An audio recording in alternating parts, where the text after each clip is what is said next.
మన ప్రభువును రక్షకుడైన యేసుక్రీస్తు వారి నామములో ఈ మాటలు వింటున్న శ్రోతలందరికీ, విశ్వాసులైన వారందరికీ, పరిశుద్ధులైన వారందరికీ శుభాభివందనములు తెలియజేస్తున్నాను. జీశ్రామ్ అంకుల్ 6వ తారీఖు 4వ నెల 2026వ సంవత్సరం ఉదయకాలము 9:30 గంటల సమయంలో ఎస్ఎబ్రోన్ ప్రార్థనా మందిరం, చంద్రంపాలెం, విశాఖపట్నం యొక్క మందిర ఆవరణంలోనికి అంకులు రావడానికి దేవుడు కృప చూపించి నడిపిస్తూ వచ్చినాడు. అందుని బట్టి ప్రభుకి ఎంతైనా వందనస్తులము. ఇక్కడ అందింపబడిన వర్తమానము చివరి వర్తమానముగా మేము తెలియపరచడం అవుతుంది. కాబట్టి ఈ వర్తమానం విన్న వారందరూ కూడా మీ ఆత్మీయ జీవితాలకు, మీ యొక్క ఆత్మీయ స్థితికి దేవుడు ఎంతో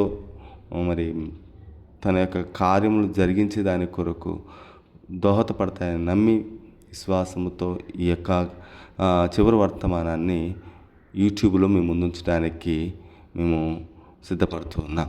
కాబట్టి దేవుని వాక్యాన్ని విని ఆ వాక్య పిల్లలు నడుచుకునే దాని కొరకై దేవుడు మనకు సహాయపడును గాక.